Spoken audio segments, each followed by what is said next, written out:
दोस्तों स्वागत है आपका। जो लोग हमारे से जुड़े हुए हैं उनको ध्यान है कि मड हाउस की हमारी जो सीरीज़ चल रही है उसका एपिसोड नंबर 7 है। और जिन लोगों ने चैनल को सब्सक्राइब नहीं किया वो चैनल को सब्सक्राइब ज़रूर कर लें और जुड़े रहें हमसे। जितनी भी मड हाउस की जो एपिसोड्स हैं उसमें स्टेप बाय स्टेप हमने एक एक चीज़ को कवर किया हुआ है और आज हम आपको दिखाएंगे कि हम कहाँ तक पहुँचे हैं और इसके आगे करीब करीब 2 या 3 एपिसोड और बनेगी। तो अगर आप चैनल को सब्सक्राइब करें और बेल आइकन दबाएंगे तो आपको ऑटोमेटिक अपडेट हो जाएगा और इस तरह आप हमारे से जुड़े रहेंगे। तो ये जो पुराने तरीके की दीवारें उसी स्टाइल से, एक तो ये एयर ब्लॉक नहीं करेगी और जो ईंटें जैसे हम रख रहे हैं उसी हिसाब से आपने ये नोटिस कर लिया होगा। और फाइनल में इसके ऊपर आप चाहो तो, अभी ये सब हमने कच्ची यूज़ की है ईंट, आप चाहो तो ये लास्ट जो है सिंगल वाली ईंट जो वो आप पक्की भी रख सकते हो ताकि ऊपर से दीवार कभी ख़राब नहीं होगी। बाकी आप कच्ची यूज़ कर सकते हो। और ये है किचन का जो बाहर बैठने के जो खुला चौंका है उसकी बैठने के लिए जगह बना रहे हैं। तो ऑलमोस्ट ये भी कंप्लीट है साइड। और एक हमारा जो बरांडा ऊपर से रह गया था, छत जिसकी रह गई थी फाइनल कोट वाली, जो जिसको हम केकल बोलते हैं। आप देख रहे हो इसका कलर कितना काला हो गया। 15 से 20 दिन आपने मिट्टी को, चिकनी मिट्टी को और भूसे को मिक्स करके इस कलर तक ले आना है। इतनी स्मेल आएगी इसमें से, तब जाके ये पूरी स्ट्रॉन्ग बनेगी। तो ये चीज़ का आप ख्याल करना। तो इसके साथ साथ अभी जो फाइनल कोट जो आ रहा है वो है अपने जो गोबर मिट्टी का। तो गोबर मिट्टी में आपने उसमें गोबर मिट्टी में आपने पूरा वो तो आप उसी टाइम ही तैयार करोगे और उस टाइम आप बना लोगे। और इसका कोई ज़्यादा ये नहीं होता कि ज़्यादा लंबा टाइम आपने इसको भिगो के रखना है। इसमें हमने थोड़ा जो बाहर जितना भी कर रहे हैं इसमें थोड़ा, अगर आप कलर देना चाहो तो इसमें गेरू मिट्टी डाल सकते हो आप। गेरू लाल रंग की जो मिट्टी होती है बाज़ार में आम तौर पे, जैसे हम कली वगैरह करते हैं तो उसी हिसाब से गेरू भी होती है। तो गेरू अगर आप मिक्स कर लोगे तो एक उसको अच्छा कलर मिल जाएगा। और अगर आप चाहो तो पीली मिट्टी भी यूज़ कर सकते हो। हम आगे चल के आपको दिखाएंगे, रूम्स के अंदर हम पीली मिट्टी यूज़ करेंगे।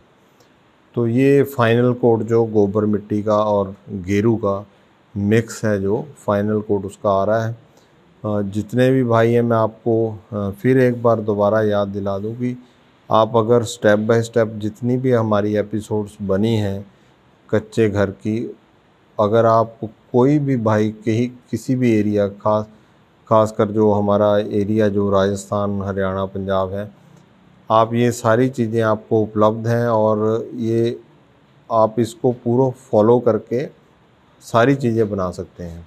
तो बड़ा इजी हो जाएगा, कोई भी अगर प्लान करना चाहता हो तो वो इजीली बना सकता है। और इन फ्यूचर हम यहाँ, अगर आप हमारे पास आकर सीखना भी चाहो तो उसके बारे में भी हम विचार कर रहे हैं। तो ये भी एक ऑप्शन होगा, अगर आप यहाँ आके, हमारे यहाँ आके भी सीखना चाहोगे तो वैसा भी आप कर सकते हो। तो फाइनल कोट करीब करीब जो है वो फिनिश हो जाएगा आज। और नई चीज़ और नई एक हम करने जा रहे हैं आपके सामने, जो है ये वॉश बेसिन के लिए मिट्टी का जो परात है, जिसमें आप आमतौर पे आपने देखा होगा कि इसको दही में इस्तेमाल लिया जाता है या घरों में आटा वगैरह, उस परात की हमने ये बना दी, वॉश बेसिन बना रहे हैं। तो अभी आप जो स्क्रीन पे आप देख रहे हो ये पाइन है। इससे पहले क्योंकि मैंने कोशिश की थी, जो इलेक्ट्रिसिटी का जो बॉक्स है, जो फट्टा जिस पे ऊपर बोलते हैं अपने, कि उसके ऊपर प्लग वगैरह लगेंगे, तो उसमें पाइन को यूज़ किया। काफ़ी ये बहुत ही सुंदर है, परंतु इन्होंने थोड़ा मेरे को वहम डाल दिया था कि ये फट जाएगा इसका, जो जब हम मेख लगाएंगे, पर ऐसा कुछ नहीं हुआ।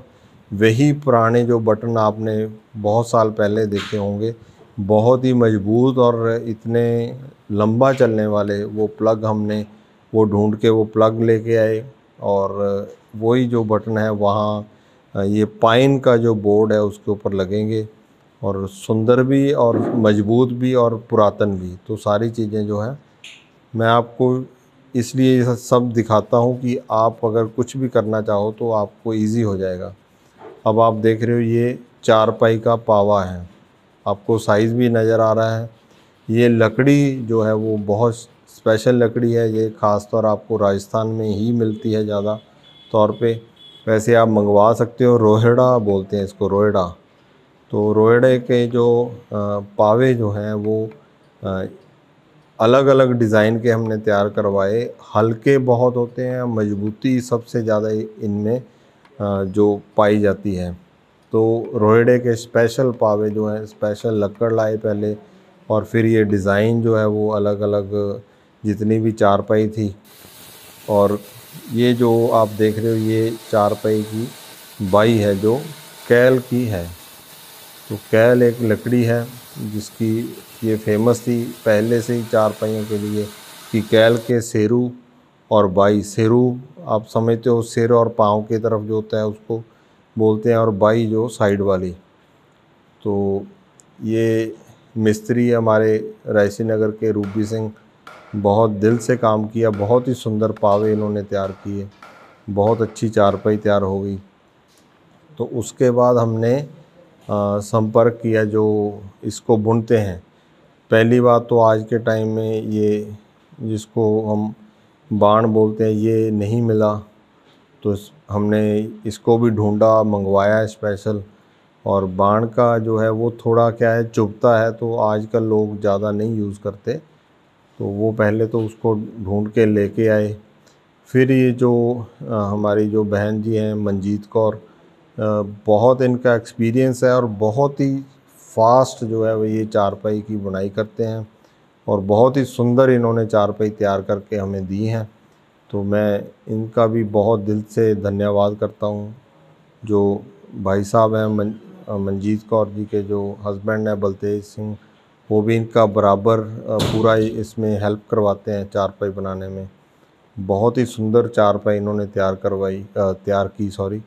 और ये इसका जो साइज़ है वो 4 फीट चौड़ाई, और लंबाई इसकी जो है वो 7 फीट है। यानी पूरा खुला डुला एक चारपाई तैयार हो गया।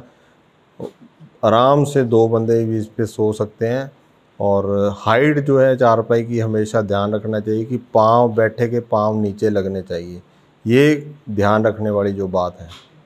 तो दोस्तों आज का एपिसोड आपको कैसा लगा बताना हमें कमेंट के ज़रिए। मिलते हैं एक और एपिसोड के साथ, तब तक के लिए आपका हमारा रब रखा।